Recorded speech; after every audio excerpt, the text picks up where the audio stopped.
Shalom, selamat pagi Bapak Ibu Saudara-saudari yang kami kasihi dalam Tuhan Yesus Kristus.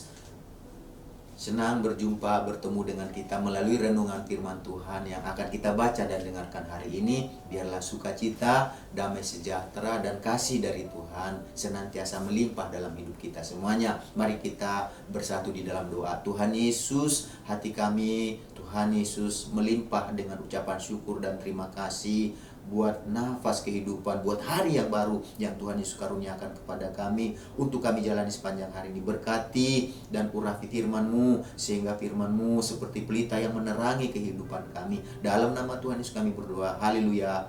Amin. Renungan firman Tuhan yang akan kita baca dan dengarkan hari ini tertulis dalam Yakobus pasal 4 ayat 13 sampai 17. Demikian firman Tuhan. Jadi sekarang, hai kamu yang berkata, hari ini atau besok kami berangkat ke kota Anu, dan di sana kami akan tinggal setahun dan berdagang serta mendapat untung. Sedang kamu tidak tahu apa yang akan terjadi besok. Apakah arti hidupmu? Hidupmu itu sama seperti uap yang sebentar saja kelihatan lalu lenyap. Sebenarnya kamu harus berkata, jika Tuhan menghendakinya, kami akan hidup dan berbuat ini dan itu. Tetapi sekarang kamu memegahkan diri dalam congkakmu, dan semua kemegahan yang demikian adalah salah. Jadi jika seorang tahu bagaimana ia harus berbuat baik, tetapi ia tidak melakukannya, ia berdosa. Melalui ayat-ayat yang kita baca dan dengarkan hari ini, kita akan berbicara tentang melibatkan Tuhan dalam perencanaan. Melibatkan Tuhan dalam perencanaan berarti menjadikan Tuhan turut terlibat, turut tersangkut, turut terbawa dalam perencanaan kita.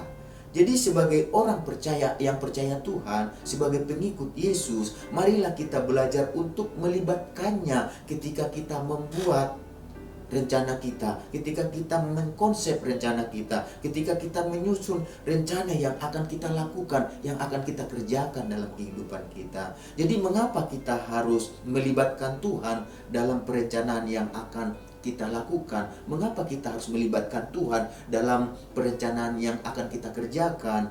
Alasannya karena kita tidak tahu apa yang terjadi besok. Kita tidak tahu apa yang terjadi besok. Oleh sebab itu, marilah kita belajar untuk melibatkan Tuhan dalam perencanaan kita. Karena perencanaan itu berhubungan dengan yang akan datang. Dan yang akan datang itu tidak ada yang tahu. Kita tidak berhak memutuskan apa yang akan datang. Oleh sebab itu, libatkanlah Tuhan dalam perencanaan kita. Mengapa kita melibatkan Tuhan dalam perencanaan? Ingat, karena kita tidak tahu apa yang terjadi besok.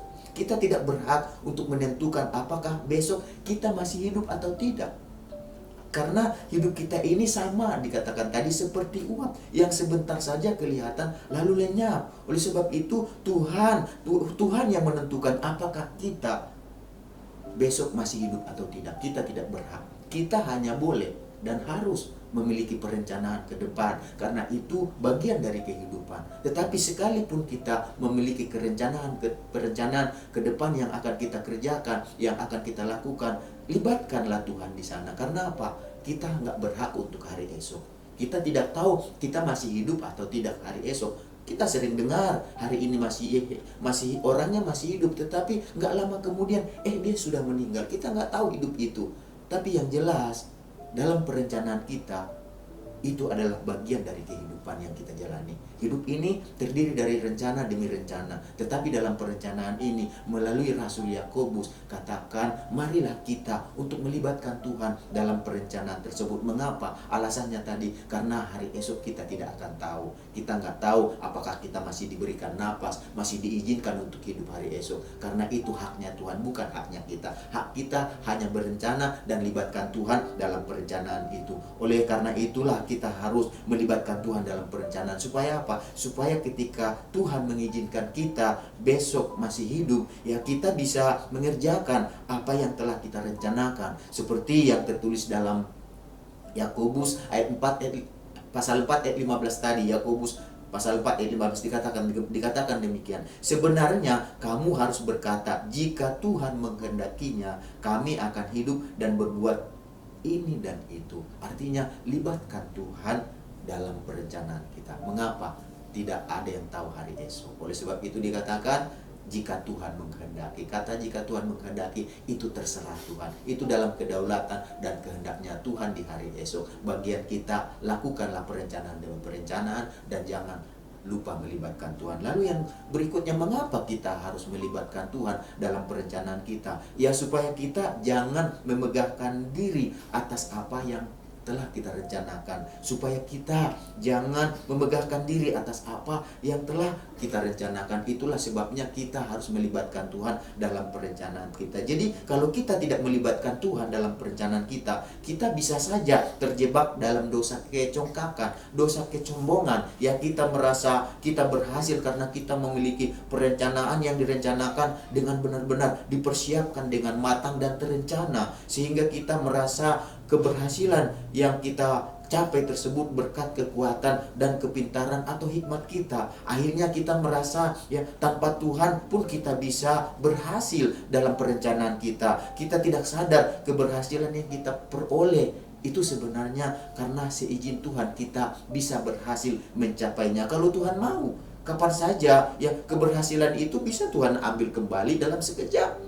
Ya, dalam hitungan detik Tuhan bisa ambil keberhasilan itu. Kalau Tuhan mau, kapan saja pun Tuhan bisa ambil napas kehidupan yang diberikannya kepada kita, dan kita meninggal pada saat kapan saja kalau Tuhan mau. Tapi puji Tuhan ya, sehingga kita melalui keberhasilan dengan melibatkan Tuhan, kita tidak menjadi sombong, kita tidak menjadi congkak, kita tidak menjadi tinggi hati ya, sehingga keberhasilan tersebut ya yang kita peroleh ya dengan melibatkan Tuhan tidak berarti jika Tuhan sudah mengambil kehidupan kita. Kita berencana ya, libatkan Tuhan dalam perencanaan ya. Tapi kalau itu benar, itu baik, itu yang terbaik dikatakan. Tahu yang baik tapi tidak melakukan itu dosa. Dan melibatkan Tuhan itu adalah sesuatu yang baik, dan itu baik di mata Tuhan, dan itu akan membuat kita berhasil dengan pertolongan seizin Tuhan. Tetapi jangan sampai ya kita tidak melibatkan Tuhan karena supaya kita tidak terjebak dalam dosa kecongkakan atau dosa kesombongan. Oleh karena itulah ya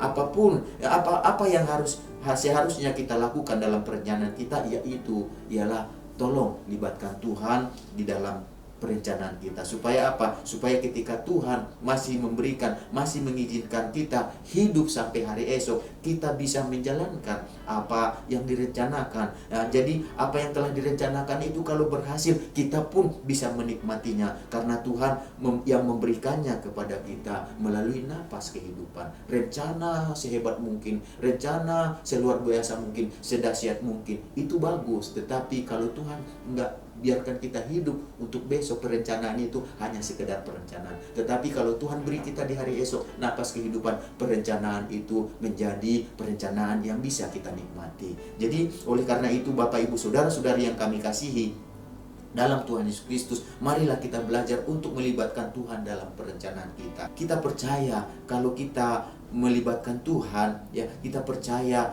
Tuhan akan melakukan perkara-perkara yang besar. Tuhan akan melakukan perkara-perkara yang luar biasa. Tuhan akan mendatangkan mujizat demi mujizat dalam kehidupan kita kalau kita melibatkan Tuhan dalam perencanaan kita. Mari kita bersatu dalam doa. Tuhan Yesus, kami mengucap syukur buat firman-Mu. Biarlah firman-Mu Tuhan mengajar kami untuk melibatkan Engkau Tuhan dalam perencanaan kami. Kami berdoa supaya kami Tuhan Yesus tidak sombong mengandalkan kekuatan, kepintaran, hikmat kami, tetapi kami mengandalkan Tuhan karena kami percaya jika Tuhan yang terlibat dalam perencanaan kami, hal-hal yang besar, hal-hal yang luar biasa, perkara-perkara ajaib, mujizat demi mujizat, Tuhan akan kerjakan melalui kehidupan kami. Terima kasih Tuhan Yesus. Sebelumnya kami berdoa juga buat bangsa kami Indonesia ini. Kami sebagai orang percaya berdoa buat kesejahteraan bangsa kami, kesejahteraan Jakarta, kesejahteraan seluruh Indonesia ini Tuhan Yesus. Dan biarlah Engkau memakai Tuhan Presiden, Wakil Presiden, Menteri-Menteri, semua jajaran yang terlibat pemerintah di bangsa ini. Biarlah Tuhan memakai mereka untuk mensejahterakan rakyat yang mereka pimpin Tuhan. Segala masalah, pergumulan, persoalan yang ada dengan hikmat, pertolongan, kekuatan Tuhan, kami percaya kami akan dapat lalui. Berkati anak-anak-Mu, umat-Mu yang ada di tengah bangsa ini, sehingga mereka menjadi terang di tengah bangsa ini. Nama Engkau dimuliakan melalui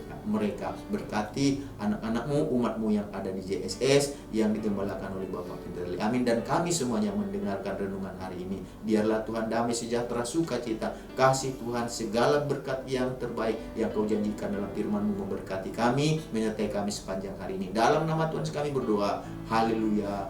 Amin. Selamat beraktivitas. Tuhan Yesus memberkati kita semuanya.